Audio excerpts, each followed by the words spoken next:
semuanya, adik-adik Panti, kembali lagi di Kapiler Learning. Nah, hari ini balik lagi nih sama Kak Riris, kita bakalan belajar dan sharing-sharing lagi nih sama ada salah satu kakak inspiratif yang hari ini bakalan berbagi ilmu ke kita.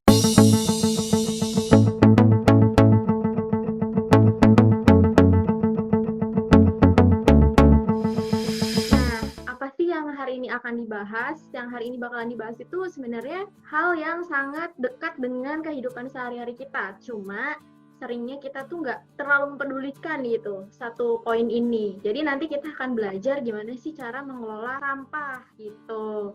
Nah, sekarang udah bersama kita nih, udah hadir nih ada salah satu kakak inspiratif di sana. Halo, Kaneta. Halo Kak Riri, Assalamualaikum Kaneta, apa semuanya. kabar? Alhamdulillah baik.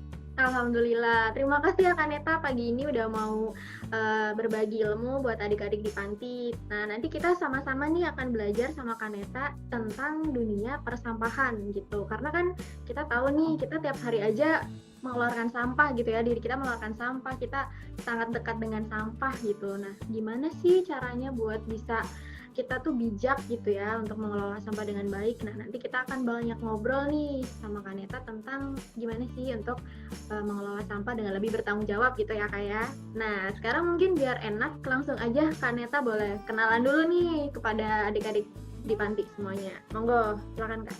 Oke, halo adik-adik semua. Assalamualaikum warahmatullahi wabarakatuh. Mungkin aku panggilnya teman-teman kali ya. Terus ya, nama aku Neta. Terus saat ini aku lulus tahun lalu sebenarnya, dan sekarang aku sedang kerja di salah satu perusahaan jasa pengelolaan sampah namanya PT Waste for Change Alam Indonesia, atau orang-orang biasanya kenalnya Waste for Change. Oh ya, mau ngejelasin juga. Yang pertama, aku nggak inspiratif ya teman-teman. Kita sama-sama berbagi ilmu di sini bareng-bareng, sama-sama belajar di sini. Dan semoga apa yang aku sampaikan nanti bisa jadi insight baru untuk teman-teman semua tentang dunia persampahan. Amin. Ya, emang Kaneta tuh orangnya suka merendah nih adik-adik ya. Jadi mungkin Kaneta bisa cerita Kak, kenapa dulu awalnya bisa akhirnya bergabung nih sama teman-teman di perusahaan Waste for Change. Terus kenapa sih Kaneta tertarik masuk ke perusahaan yang berkutat sama sampah gitu kan? Biasanya orang tuh kayak males nih ngurusin sampah gitu. Kenapa nih? Sebenarnya kalau misalnya dari jurusan aku ya, waktu aku lulus itu nggak nyambung sama perusahaan ini karena aku kan dari Fakultas Ekonomi. Nah, terus tapi intinya di akhir adalah skripsi aku tuh tentang produk ramah lingkungan. Nah, dari situ tuh aku kemarin sempat cari inspirasi dengan cara aku ikut trip ke Bantar Gebang. Nah, disitulah aku ketemu sama teman-teman yang lainnya. Nah, selain itu juga akhirnya singkat cerita, kenalah aku sama Waste for Change. Terus ternyata pas banget dia lagi buka magang waktu itu. Akhirnya aku daftar. Terus ya udah aku magang sekitar sampai 4 bulanan. Terus habis itu ditawarin untuk lanjut gitu. Dan akhirnya kerja deh di situ, selain karena emang tertarik sih dengan dunia persampahan juga. Yang mulanya itu dari skripsi aku itu tadi. Maksudnya skripsi aku yang tadi tentang produk ramah lingkungan. Terus setelah aku mengunjungi Bantar Gebang, ternyata bahasanya itu kayak menggugah menggugah hati aku sih, karena waktu itu aku bener-bener tripnya tuh sampai naik ke gunungan sampahnya yang setinggi 30 meter, yang kalau diingat-ingat sekarang tuh kayak, ya Allah ngapain ya aku waktu itu gitu, karena aku ingat banget tuh waktu aku di atas gunungan sampahnya aku tuh udah hampir mau pingsan, tapi alhamdulillahnya aku bawa balsam.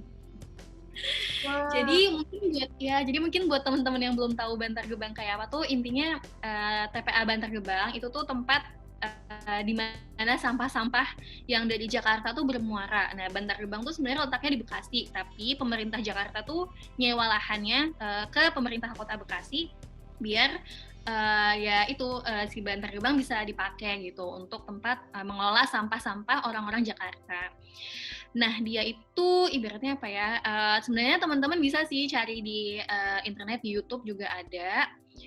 Tapi mungkin untuk bayangannya tuh dia itu terdiri dari gunungan, tapi gunungannya gunungan sampah gitu. Dan terus sampah itu gitu ya, letaknya dan itu jadi cerita Bantar Gebang ya, tapi nggak apa-apa ya. Itu soalnya salah satu yang akhirnya menggugah aku gitu. Jadi intinya si gunungan sampah itu dia itu letaknya ya di samping-samping rumah penduduk. Kayaknya kan Bantar Gebang sebenarnya dia tuh termasuk kecamatan sih ingat aku.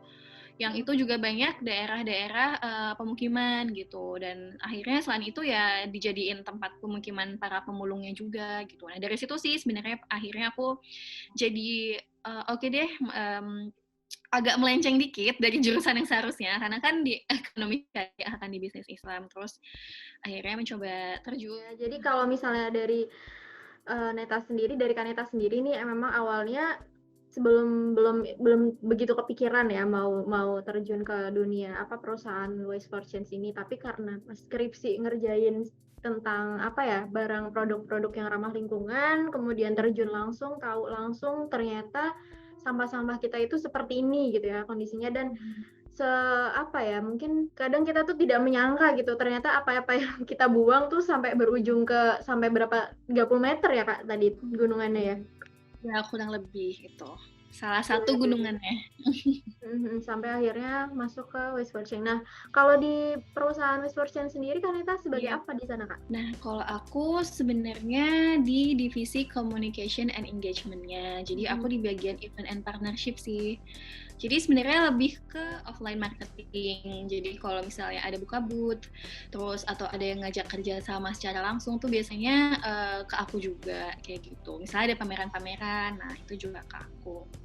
Cuman karena selama pandemi ini kan maksudnya yang offline marketingnya jadi ketahan semua kan. Jadi sekarang kebanyakan lebih ke online-nya sih gitu. Dan aku juga ngebantu untuk ngembangin beberapa hal juga di sini. Salah satu contohnya ada personal waste management. Jadi personal waste management tuh intinya jasa antar sampah dan kelola sampah. Jadi dijemput ke rumah sampahnya gitu. Itu lagi dikembangin juga sama kita sebagai salah satu lini B2C. Berarti kita bisa minta diolah sampahnya gitu, dijemput sampahnya sama Waste for Change? Iya bisa. Nah, itu nanti ada biaya langganannya tersendiri sih. Jadi itu bisa dicek di website kita juga, di wasteforchange.com atau di Instagram kita di @wasteforchange. Nah, kita mungkin langsung masuk ke bahasan tentang sampah ya kayak gimana nih. Kalau dari Kaneta sendiri nih, mungkin boleh sharing ke kita kenapa sih kita harus mulai peduli dan mengenal sampah-sampah di lingkungan kita itu kenapa ya Kak? Nah, sebelumnya maaf aku nggak nyiapin PPT ya, tapi semoga teman-teman tetap tertarik untuk mendengarkan cerita-ceritaku gitu. Ini aku belajar banyak juga sih, maksudnya semenjak masuk Waste for Change ini aku sangat amat banyak belajar dari teman-teman, terutama foundernya yang dia tuh emang teknik lingkungan kan, gitu. Nah, yang pertama tuh kayak kenapa sih kita harus peduli sama sampah, itu kan salah satu pertanyaan dasarnya ya. Nah, sebenarnya yang perlu kita tarik garis adalah mungkin kita bisa lihat nih dari daerah rumah kita dulu nih. Biasanya sih kalau misalnya di sini ya, di Indonesia, itu kan semua sampahnya dijadiin satu nih, organik ataupun anorganik. Organik itu sampah yang kayak sampah makanan kita gitu. Jadi intinya sampah organik itu adalah sampah yang berasal dari makhluk hidup. Nah, kebanyakan tuh kan sampah-sampah makanan kita biasanya. Terus sampah anorganik tuh contohnya kayak ada plastik, kertas, dan sebagainya. Nah, itu biasanya kan dicampur ya jadi satu, terus habis itu diangkut sama truk oren kan kalau di sini. Nah, mungkin setelah itu teman-teman atau aku pun tadinya mikir, oh ya udah deh akhirnya kayak yang penting rumah aku bersih gitu, nggak tahu sampahnya nanti kemana deh gitu. Nah ternyata sampah itu berakhir kemana, ya akhirnya kita tahu gitu kalau ya emang sebenarnya pun kita juga tahu sih kalau sampah itu pasti akan berakhir ke TPA, tempat pemrosesan akhir gitu. Nah, tapi sayangnya kita nggak tahu nih, maksudnya terus sampah-sampah yang ada di situ tuh terus diapain gitu. Nah, sebenarnya kalau dari pemerintah sendiri itu udah pasti punya teknologinya ya, cuman teknologi yang ada tuh nggak cukup dengan mengelola sampah yang tiap harinya masuk gitu. Contohnya aja Jakarta. Jakarta tuh bisa loh per harinya itu masuk 7.000 ton sampah per hari. Itu tuh datanya dari DLH, aku lupa tahun berapa sih ya. DLH tuh Dinas Lingkungan Hidup Jakarta. Ya itu perharinya tuh 7.000 ton masuk nih. Terus sedangkan yang dikelola tuh bahkan aku lupa sih, tapi intinya tuh nggak seberapa dibanding sampah-sampah yang masuk itu. Dikelola tuh dalam arti misalnya yang organik dijadikan kompos, dijadikan satu, atau yang anorganik dipilah, terus plastik-plastiknya diambilin, kertas-kertasnya diambilin. Nah, itu tuh kan nggak sanggup kan. Dan menariknya lagi, di Indonesia ini juga, ini hampir di seluruh dunia juga ya mungkin, bahwa sampah-sampah kita yang paling banyak itu justru berasal dari sampah organik, atau sampah-sampah yang berasal dari makhluk hidup tadi.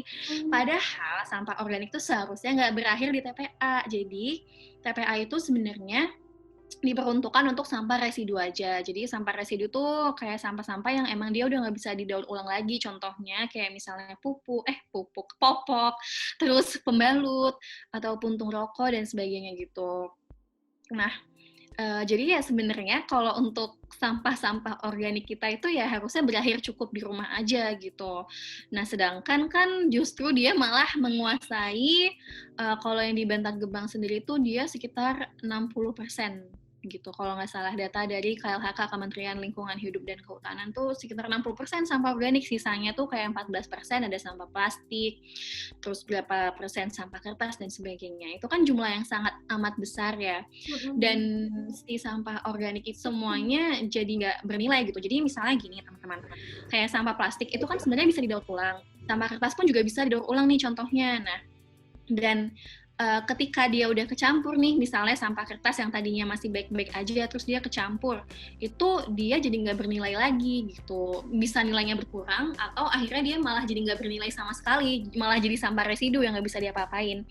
Sedangkan kalau misalnya dia masih bernilai, itu tuh sampahnya bisa didaur ulang gitu. Dan itu sebenarnya ada nilai uang untuk kita, makanya kenapa pemulung pada yang ngehubungin Bantar Gebang itu kan karena mereka mau ngambilin plastik-plastiknya untuk dijual kembali gitu. Nah, sedangkan kalau misalnya udah kena minyak atau kena kayak bahan-bahan makanan yang susah untuk dibersihkan, itu akan menurunkan harga jualnya gitu, dan ya akan menurunkan kualitas daur ulangnya juga gitu. Nah, itu sih. Jadi gimana caranya sebisa mungkin kita tuh memaksimalkan umur dari benda-benda atau barang-barang yang kita pakai setiap harinya gitu. Lebih ke itu sih kalau untuk kenapa sih maksudnya kita harus tahu tentang pengelolaan sampah atau pentingnya mengelola sampah itu, karena ya itu tadi, oke lah mungkin kita ngebayanginnya cuman di ya udah kan bukan di rumah aku ini gitu, jauh ini dari rumah aku. Nah, salah nih teman-teman. Gimana pun juga di sana tuh ada orang-orang loh yang tinggal, dan nah jujur aja nih, rumah aku kan di Bekasi ya Kak. Itu tuh padahal kan lumayan jauh dari Bantar Gebang. Kadang tuh pagi-pagi kalau misalnya aku buka jendela ya, kalau angin, entah anginnya lagi angin apa, itu tuh bau sampah Bantar Gebang tuh sampai sini gitu. Jadi emang separah itu sejauh itu, karena emang tuh sampahnya nggak main-main. Itu gunungannya tuh bener-bener bertumpuk-tumpuk gunungan gitu. Udah banyak nih kapasitas TPA kita yang overload, salah satunya pun juga Bantar Gebang. Bantar Gebang tuh diprediksi tahun 2021 tuh tutup loh kalau misalnya perlakuan kita terhadap sampah tuh masih gini-gini aja, kita masih mencampur, terus kita masih yaudah kita buang semuanya tuh ke TPA gitu. Nanti 2021 dia udah diprediksi akan tutup gitu, dan pemerintah nanti gimana? Cari lahan baru lagi gitu. Dan seharusnya kan kita kan bisa bantu pemerintah, dan itu sebagai bentuk kepedulian kita juga terhadap lingkungan kan, untuk jangan sampai lah, maksudnya harus sampai cari lahan baru lagi, karena itu akhirnya jadi malah karena yang nggak kita pikirin ini nih, pemerintah tuh menggelontorkan dana yang sangat besar juga hanya untuk menyewa lahan. Aku lupa berapa sih, tapi maksudnya pemerintah Jakarta tuh menyewa lahan Bantar Gebang di Bekasi, itu tuh nggak main-main juga biayanya gitu, per tahunnya gitu. Dan coba kalau misalnya kita mulai dari awal udah ngelola sampah, udah misahin, sampah organik kita yang urus sendiri, itu kan udah, kalau misalnya semua orang lakuin itu kan akan sangat membantu, dan akhirnya malah mungkin jadi menurunkan biaya yang harus dikeluarkan oleh pemerintah, dan biayanya bisa digunakan untuk fasilitas lain kayak gitu sih. Jarang sih, maksudnya jarang orang yang akhirnya mikirnya sampai ke situ gitu. Tapi secara sederhananya adalah itu tadi, sampah kita adalah tanggung jawab kita sendiri gitu. Oke. Jadi banyak banget terbuka mata kita ya teman-teman semua tentang gimana ternyata sampah-sampah kondisinya saat ini ya Kak ya.